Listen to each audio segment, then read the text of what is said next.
Every Sunday night. The action. Oh, here we go. Oh God, here's the butler.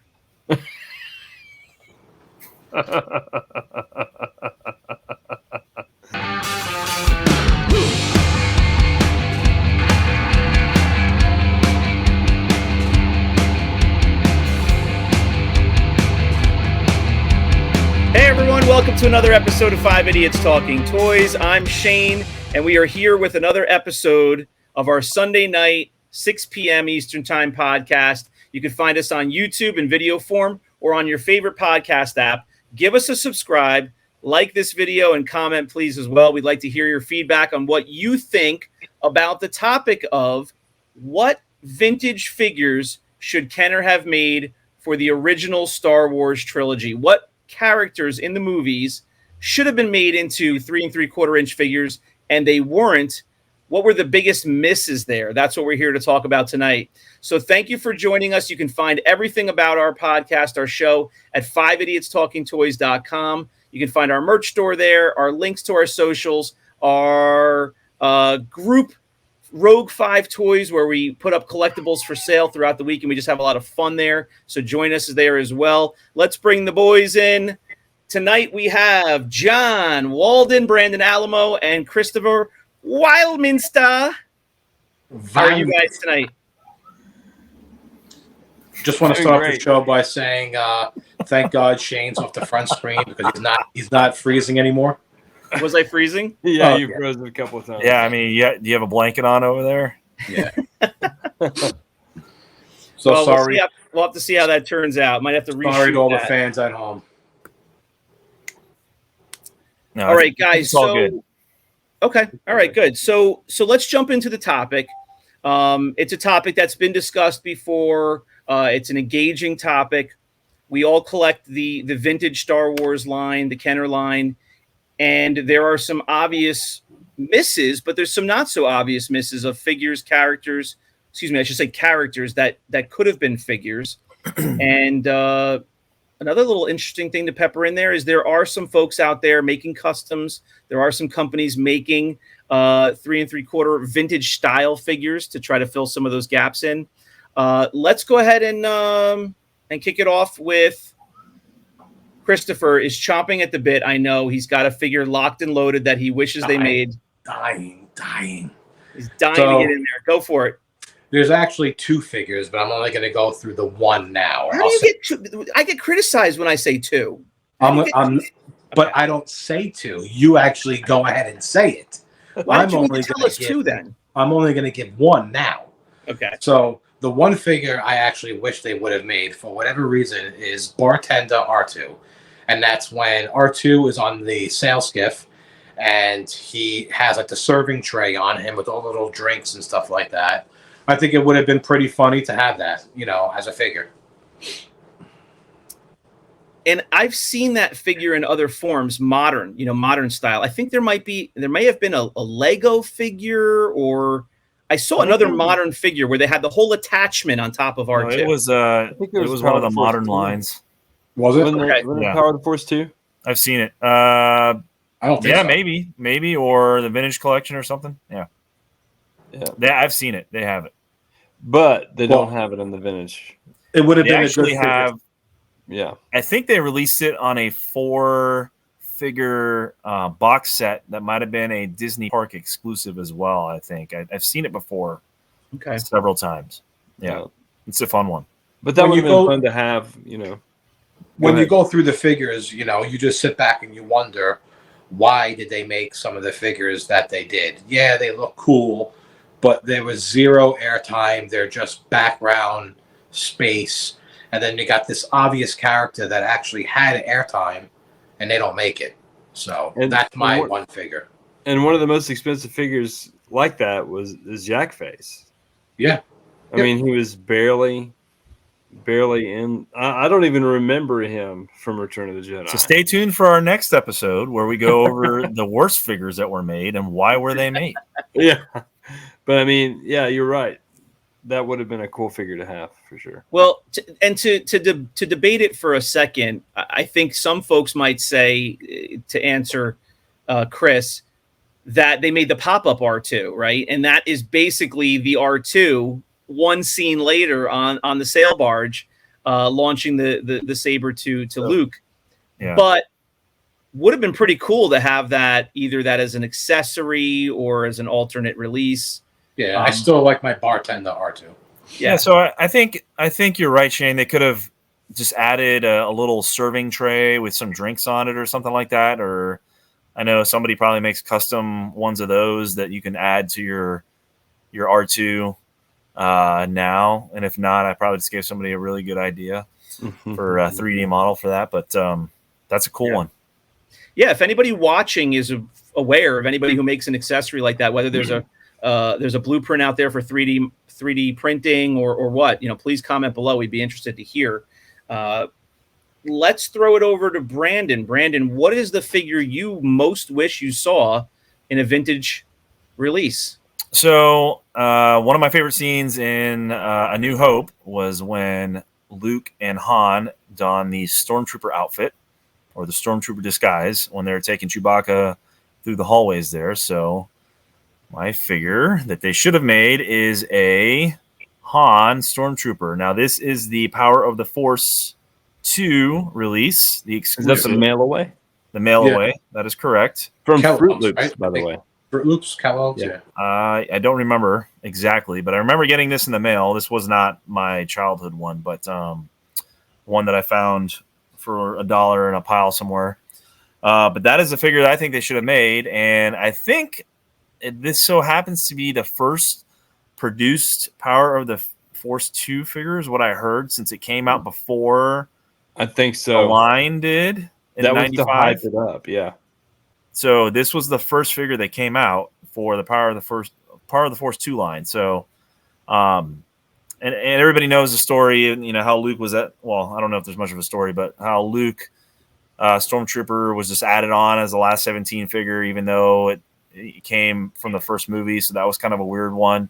But it seemed like Kenner was trying to produce a figure that appeased to a lot of people, so they came out with Stormtrooper Luke, or Luke Stormtrooper, as everybody calls him, Luke Stormy. But I think they should have definitely come out with a Han Stormy there and produce something like that. And all they really had to do was just put a Han, Bespin head on there. Yeah.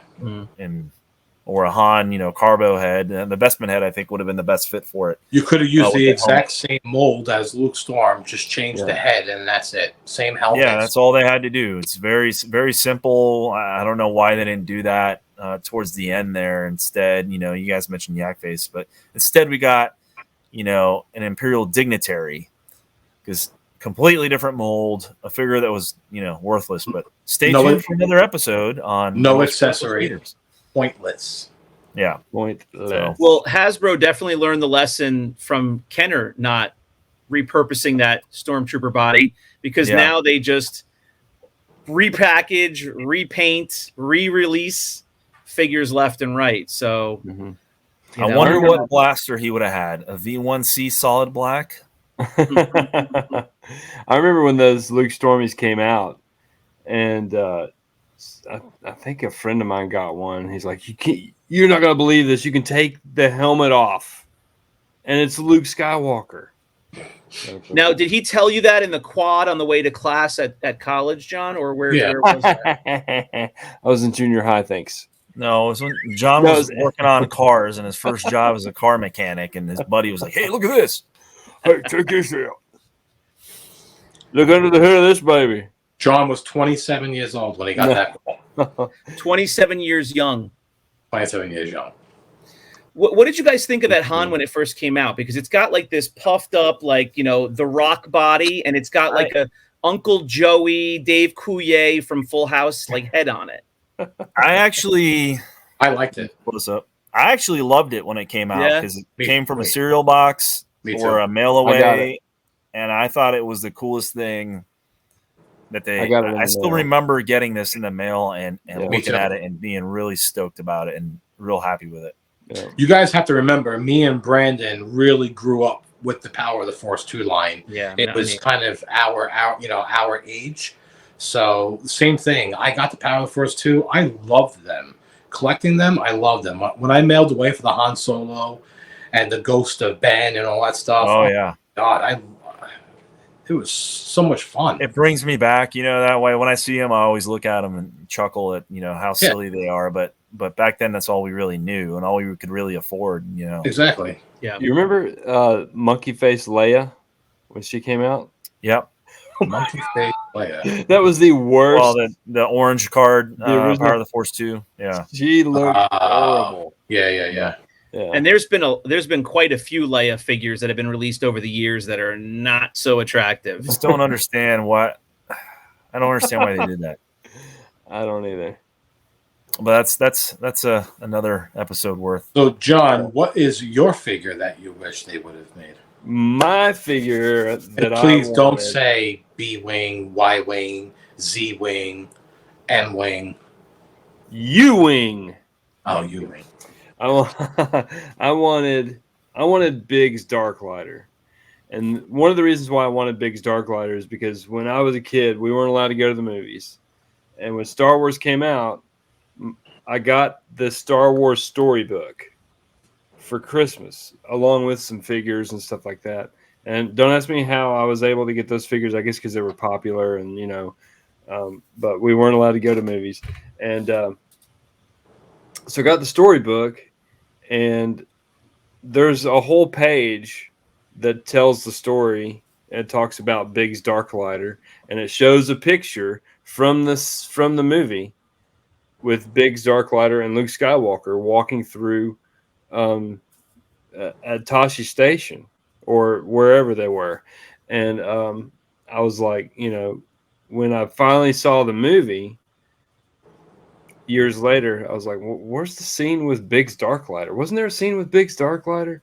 And, so there's that mystery there. Why was he in the book but not in the movie? I always thought that would be a cool figure to have, because he was the one who was encouraging Luke to go to join the Rebel Force and all that stuff, to go to the Academy. This T-16. With his T-16. But the T-16, that would have been a cool vintage mini rig. See? Yeah, and we don't necessarily know the exact answer why, but we do know now that scene was cut out of the movie, and that there was a whole scene at Tashi Station, not only with Biggs, but that female friend and then another friend, and it didn't make it into the movie, and for any number of reasons. The Book of Boba actually brought those two characters back. True. Right. They were sitting in that Nikto biker bar for 10 years. Yes, they were waiting 10 years for him. So, Shane, what is your figure that Kenner should have made? Well, I'm going to surprise you and not surprise you guys at the exact same time. I'm going to have to go with Slave Leia.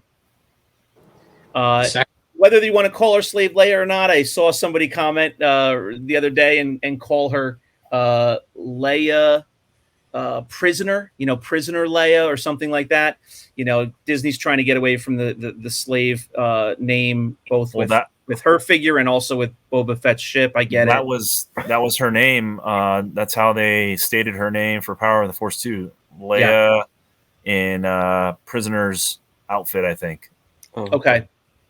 Yeah, so that's a really obvious one to me, just because she was a big in that outfit. That was a big part of the movie. It wasn't necessarily that she, was in that outfit. It was I guess it was a good amount of time because she was on Jabba's throne. They cut away from it. Then she's on the sail barge in the same outfit. Yeah, she was fighting in it. Yeah. So, and then, just to remind everybody, number one, she offs Jabba. She's the one who killed Jabba herself in that outfit. It's a pretty famous scene. And number two, when Luke gets over there, she points the gun at the deck of the ship and blows up the whole sail barge and takes out all, many of Jabba's goons and wins that whole battle basically by taking out the sail barge. So that was a major that's a major character in a major outfit with some good screen time that they did not make. So to tell you the truth, this figure is actually not too bad. Yeah. Like, I think That's this is Power of the Force probably 2. one of the best Power of the Force 2 figures that Kenner made.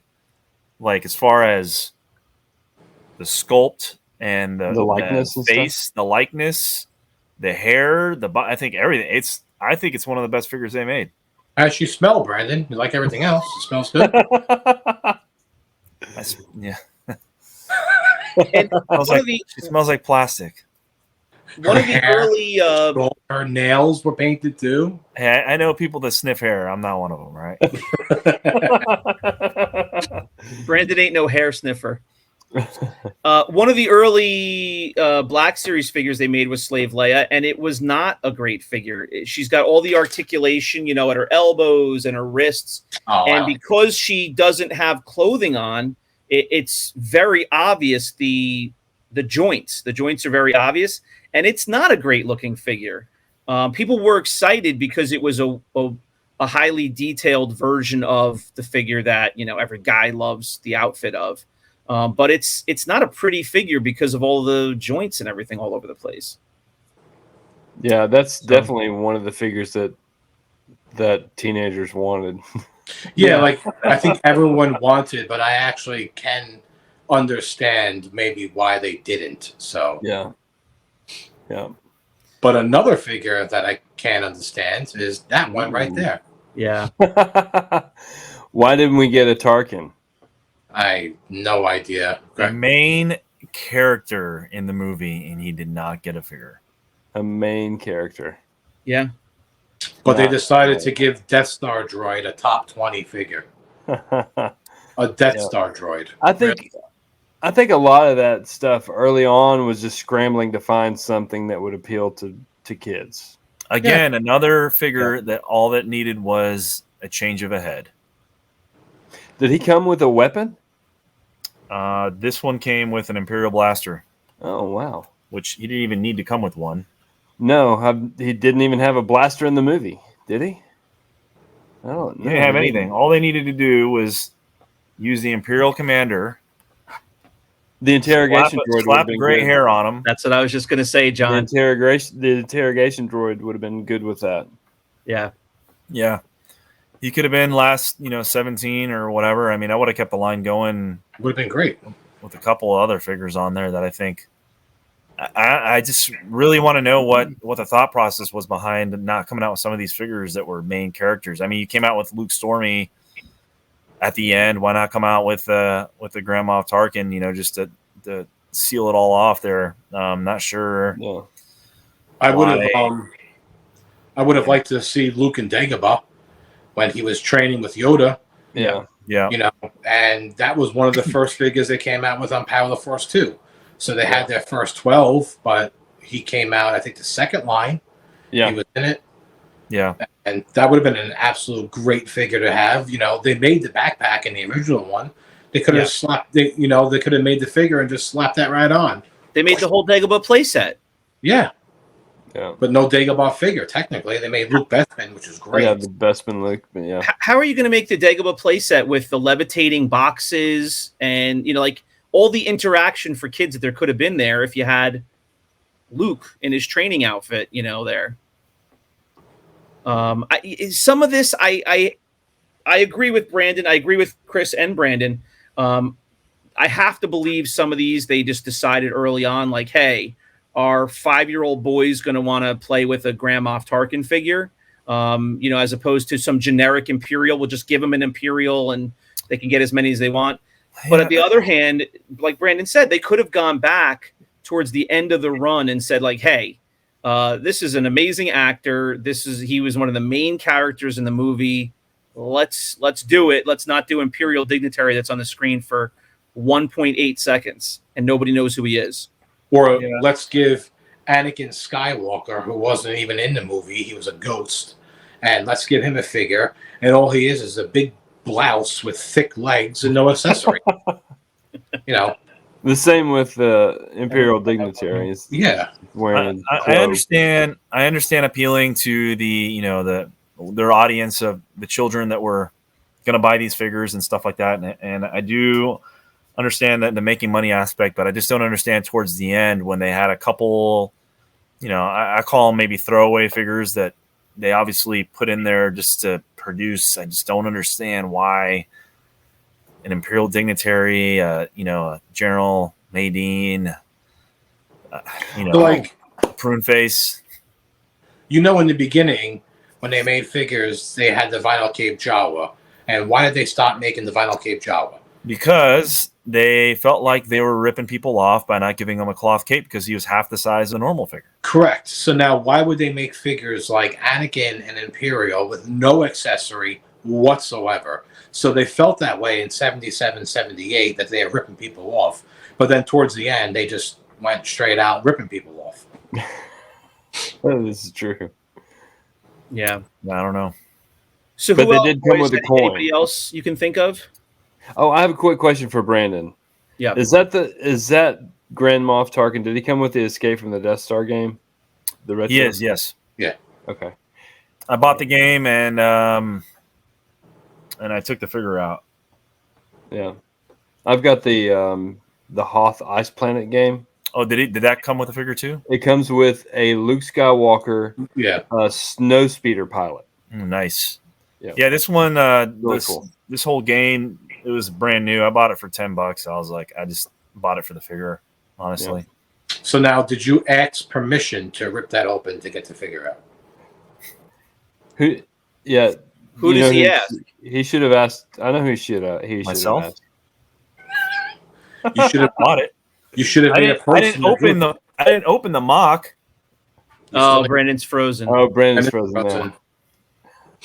I didn't open the mock. There we go. You didn't open the mock. But what I want to do is I want to rip that retro sticker off. That's what I want to do, but I'm not going to because I don't want to damage the litho. Yeah, that's a cool looking I love how some collectors out there just think that there's some entity, some higher power that any collector needs to answer to about what they can do with their own collectibles. Or like they're the gatekeepers. Yeah, that doesn't exist. Like, there's a general sentiment about a lot of different topics and thoughts in collecting, and I think it's appropriate to consider them because you may be an inexperienced collector, and if you didn't know to not damage something, then maybe it's worth listening to. But in the end, it's your stuff. You do what you want with it. But that's always a funny running joke. Yeah. Guys, what other figures can we think of? I think they should have made another creature being a bantha. Yes, absolutely agree.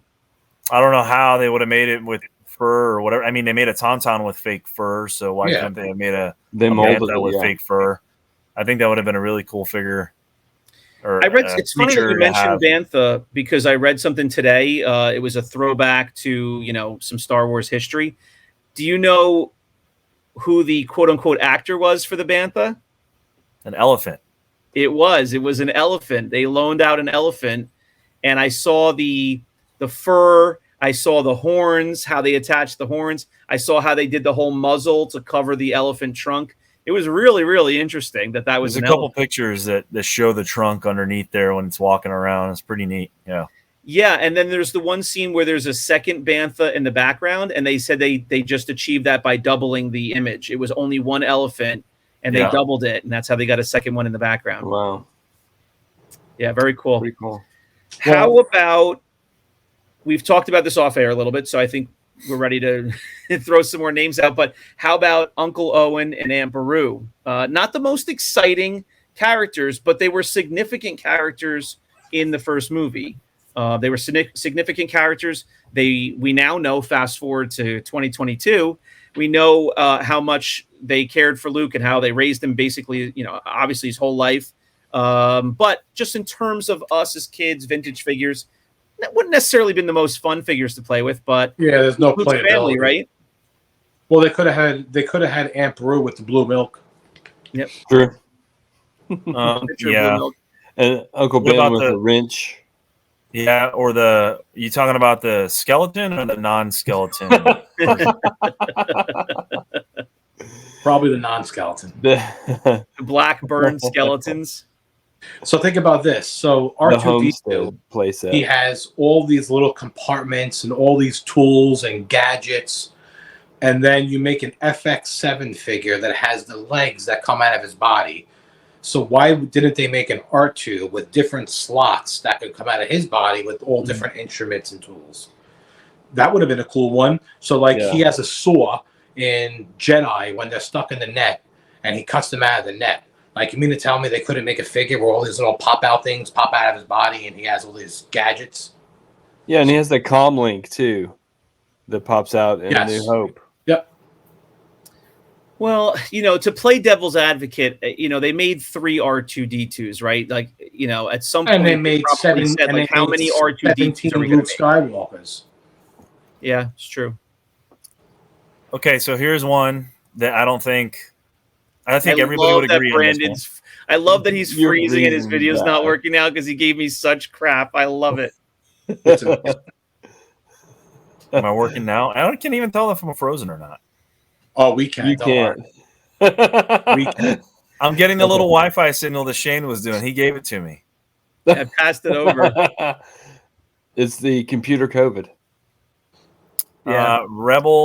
The Rebel troopers from the first scene of A New Hope. 100%.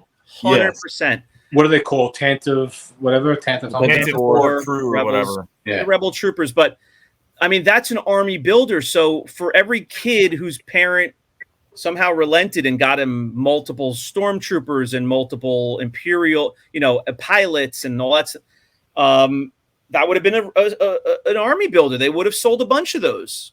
Absolutely. But we got a Death Squad commander instead. Which I don't even know who that is. Am I losing it? Like, where is that guy in the movie? He's barely in it. Yeah, Why was that one of the first figures? No one knows. His playability is we should have 0. We should ask Jim Swearingen. Well, am I freezing again? No. Your voice isn't freezing though, so go ahead. Well, Jim said that he just worked with whatever he had. Yeah. And if he didn't have the pictures or he didn't have that's true. He didn't have like the knowledge of them, he just went with the figures that he did have the knowledge of and the ones of the photos and that's why he made those. And they were rushing to make those first 12, I get it, but so maybe to him, for all he knew, that was a major character in the movie, That's true. Like that might have been Grand Moff Tarkin to him. Well, and that's probably why his name changed from Death Squad to Star Destroyer. Yeah. Well, so the Rebel trooper that we're talking about right now would have been a better first figure than that guy. Oh, because that's the opening scene of the movie, and it's so iconic now, of course. But you can buy 10 of those figures and not have enough. Yeah. Yeah. Yeah, absolutely. So that's a great one. I wish I had that figure. I love those guys. Those were the very first good guys we saw in the whole history of Star Wars. The first good guys we saw were those guys, besides R2 and C-3PO. They should have had a mouse droid with Gonk. Yep, mouse droid. Love the mouse droid. You could have made Wedge. Well, Wedge Antilles was going to be maybe my pick. So, yeah, I'm glad we're getting to him as well. I think, a lot of people forget this. He was in all 3 movies. There's a lot of pilots, so he kind of gets lost in the mix a little bit. He does have a name. Not all the pilots have a name that about in the movie. And he has dialogue in all 3 movies, but he is the pilot that made it through besides Luke Skywalker. So they decided to make Neum Numb as a figure over Wedge Antilles. Yeah. They should have made Jack Porkins. I love that. I love that his Porkins. And I think the Luke Skywalker pilot could pretty much be any of those figures. That's probably why they just didn't bother. That's true.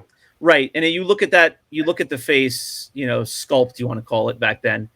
It looks nothing like Luke. It is the most generic human face in the history of the world. Yeah. So I guess you're right. They probably said, hey, you know what? The kids will buy a couple of those and they'll be all the X-Wing pilots. Yeah. Yeah. But we didn't, though. I don't know about you guys. I didn't. No, but they decided to make 7 different Ewoks. Yeah. They go with it. You know, I think we can all agree they lean towards the creatures because the creatures are something different. They're aliens. They're unique. And they were banking hard on those Ewoks for the third movie. Yep. And it paid off for them. Everybody went nuts over the Ewoks at first. Now there's a lot of people who don't like the Ewoks and a lot of people who love them, but they were a big merchandising part of that movie. I'm fine with the Ewoks. I don't think they needed to make 7 of them, but I'm completely fine with them. 4 or 5 probably would have been enough. Yeah, I agree. Anyone else, guys? Anyone else?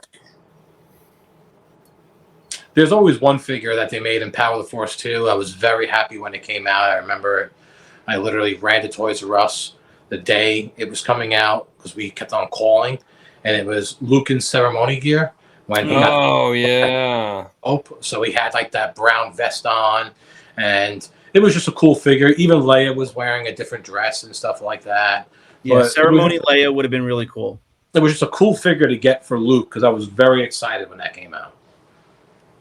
Yeah, right, because Han is basically wearing his standard outfit. He's wearing the same thing. You got Chewbacca there, obvious. Who didn't get Luke is in the yellow jacket, and Leia is in another outfit. Yeah. And that closes out the movie. It's obviously an iconic closing of the movie. It's a good one. Did the Power of the Force 2 come out with Leia in the ceremonial gown? Yep. I think so. Right? Maybe in one of those freeze frame comlink ones. Maybe. Okay. Yeah, there is. Yeah, they came out like 350 figures that came out in those. So I collected all the orange cards, all the green ones. I collected freeze frame and Shadows of the Empire. I believe I stopped when they put out those something else they came out with. That's when I stopped. The little comlink thing. I think it's like a comlink thing. Yeah, that's when I stopped. And then when they were releasing the same Obi-Wan on the orange card, the green card, the freeze frame, I was like, okay, it's starting to get enough now. Yeah, I have a good one. I have a good one that is from the original movie that they didn't release, and it doesn't really make sense they didn't release it because they released his buddy, Dr. Evazan Cornelius. Yeah. Or Cornelius Evazan. Dr. Evazan. Dr. Cornelius Evazan. Yeah. Yep. They released his buddy, Walrus Man, Ponda Baba, and not him. And meanwhile, Ponda Baba just stood there, and again, he's a creature, so that's probably why they did it. But he has no lines, and Dr. Evazan does have lines, and it's pretty. I think that's another one of they were just playing with whatever photos they had. Yeah, they could have released Dr. Evazan with his accessory being the Walrusman's hand. Yeah, that would have been great. That would have been great. What about the Cantina Band? Did anybody want a Cantina Band from the original? Yeah, that would have been good. And they came out with them since, right? In a more modern line. Well, Power of the Force 2, those were a mail away also. Okay. Mm-hmm. I remember them coming in boxes, like a little white box. So I'm almost positive that was a mail away also. It is a mail away.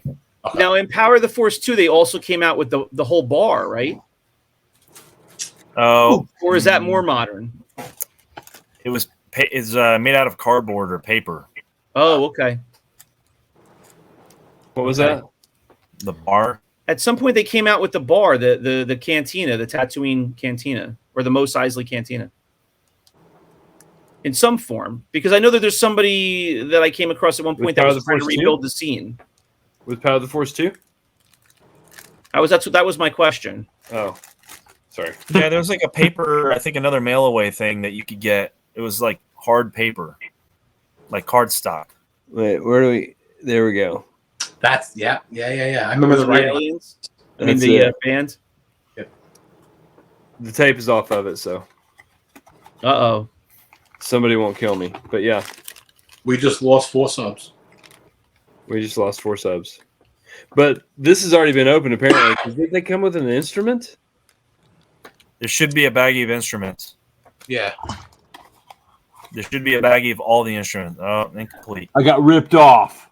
Garbage. Garbage. What was the name of that band? The Modal Nodes or something like that? Yeah. Figrin Deanne and the Modal Nodes. Yeah. Yeah. Heck, I'm going to open him. Fig Newton. I'm going to open him live. Oh, that tape's good. That tape's on there good. Wow. Don't open them. That's 30 years old. That's 30 years old. You're Let's take a ruining better it. look at him. Wow. Yeah, very nice. Gorgeous. Live unboxing. Smell it. Smell it. Wait, that's his butt. Eh. His face probably Did not smells. come from a smoke-free home. Wow. Oh, Did not come from a smoke-free home. garbage. And doesn't stand very well either. Okay. Put him on the shelf. All right, last call. Last call. Anyone want to chime in with anybody we missed? I think. Oh, go ahead, Chris. I'm sorry. No, I think I'm pretty much done with everything that I wanted to say. Yeah, I think any creature from the Cantina from A New Hope would be cool. Yeah. And it seems like weren't there some more? You got a bounty bunch hunters? of them. You got Greedo. you got a bunch of them? You got Greedo. You got Blue Snag. You got Oh, that's Red true. Snag. You got Ponda Baba. You got Hammerhead. Hammerhead. You got all sorts of people from the Cantina. I don't think we need any more. Well, The bartender. that's true. The bartender. Bartender. I mean, we even got Green Snag now. We got one that transforms from blue Yeah, to we need green. Green So So additional creature. I got this modern figure, and he's cool looking, and I didn't know who the hell he was. My kids and I were sitting there, and so I had to Google who it was. That's Luke Skywalker. Speaking of Cantina creature, do you guys know this guy? I had to find the scene. Oh, He's in the background sitting at a table with two like very recognizable guys, but he's dark, so he's kind of, you can miss him. He's laughing. Really cool looking guy. Isn't he laughing in the scene or something like that? Maybe, but he's a bounty You're hunter. thinking of the devil guy that's like has a smile. Yeah, the devil is right. laughing, Devil and guy. then there's the thing that's like white fur with two dark eyes and a weird nose. Yeah. I think he's sitting with that guy. Muftak. But this guy's a bounty hunter. I had to look up and see who he was. But he's pretty cool. But yeah. There's a lot of characters in that scene that were not made. So I think they did a good job making those for the Power of the Force 2 and all that, because tons of them are out, and I think those are actually pretty neat figures. Too bad. Yeah. I wish they were a little more had a little more articulation to them. I don't like the fact you can't bend their arms and stuff. Yeah. I might throw this guy up on my shelf. I just think he's cool. So there actually is a book that came out in the 90s called The Cantina Creatures, I believe. Mm-hmm. And it just talks about all the creatures of Star Wars. Okay. Let's start to wrap, I guess, guys. But the one name popped into my head that we haven't mentioned yet. Another one that may not be exciting for 5-year-old boys to play scenes and battles with, but Mon Mothma, and it's going to be even more. Yeah. It's going to ring in more with people now because Andor is coming out in another month, and Mon Mothma is going to have a major role in that. And she was obviously in Rogue One as well, but major. But she is basically the leader of the entire Rebel Alliance. So they didn't need her. Prune Face was way more valuable. Here we go. Another character with a decent speaking role, who did not get a figure, and we have Prune Face, who, if you don't pause your Disney Plus, you will never know he exists. So, not nearly on the same level as Tarkin, because Tarkin had way more airtime, but Tarkin being one of the leaders of the Empire and Mon Mothma being the leader of the Rebel Alliance, no figure. All right. I think we said enough. All right. So let's wrap it here. Let's say thanks to everybody for watching. If you're on YouTube and listening, if you're on your favorite podcast app, please subscribe to us wherever you are taking in this episode now. Like the video if you're on YouTube and comment. We are still giving away a Razor Crest. Once we hit our subscriber goal, we are going to give away that ship. We're going to ship it to you free in the United States. If you're international, we'll work with you on that. But it is a gigantic HasLab Razor Crest. It's 147 feet long, and we are giving that away. So just go to our channel, look for the video on the front page there on YouTube, and figure out how to enter. Guys, another fun episode, a good conversation. We will see you all next week, and hopefully Charles will join us as well here on 5 Idiots Talking Toys. Take care, guys. Thanks for tuning in, guys. Later. Thank you.